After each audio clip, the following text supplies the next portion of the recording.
They laughed at him every single day, not because he was loud, not because he caused trouble, but because he never spoke at all. And in a place where survival depended on strength, speed, and voice, silence made you invisible.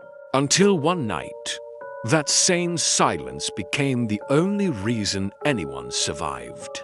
In a small riverside town, far from the noise of the city, lived a boy named Daniel. He wasn't born weak. He wasn't born broken.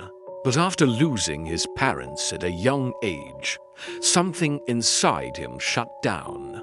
He stopped talking completely. People tried at first, teachers, neighbors, even other kids.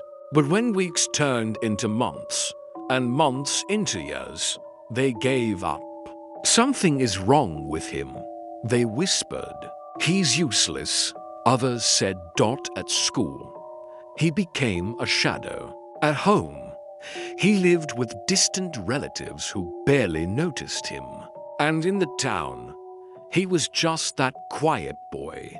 But what nobody realized was that Daniel wasn't empty. He was watching every movement, every pattern, every sound. While others talked, he listened. While others rushed, he studied. He knew which wooden bridges creaked the most. He knew which houses had weak foundations. He knew how the river changed after heavy rain. And most importantly, he noticed something no one else did. The dam above the town was slowly cracking. It started small, a thin line across the concrete.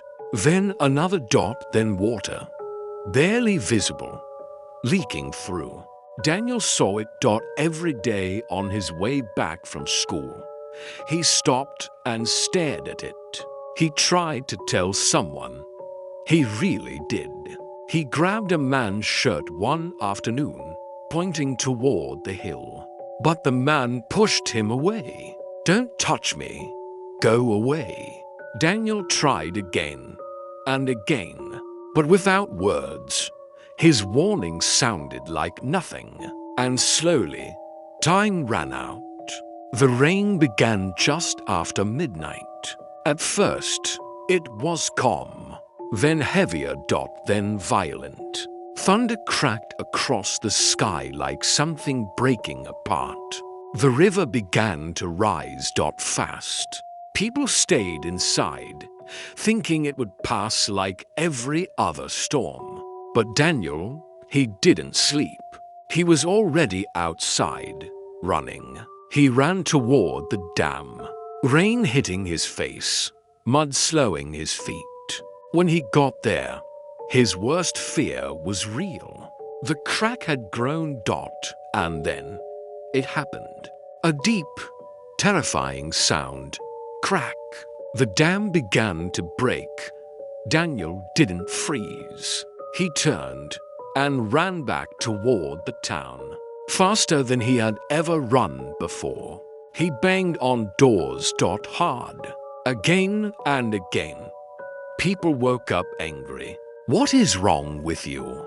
But Daniel didn't stop. He grabbed people, pulled them, pointed toward the river. And for the first time in years, he tried to scream. No words came out, just broken sounds, desperate sounds, fear-filled sounds. But something about his face, his urgency, made people pause. Then someone heard it, the sound of rushing water, louder than it should be. They stepped outside, and what they saw changed everything. A wall of water racing toward the town. Panic exploded. People ran. Children cried. Voices filled the night. But Daniel, he didn't run for himself. He guided others. He led them to higher ground, places he already knew were safe. He carried a child who couldn't keep up. He pulled an old man who had fallen. The same boy they called useless, was now the only one who knew where to go. By morning, the town was gone. Homes destroyed, streets flooded. Everything changed. But the people, they were alive. Because of him. Because of the boy who never spoke. Days later, as the town gathered on the hill, someone finally said it. He tried to warn us. Another added, we just didn't listen.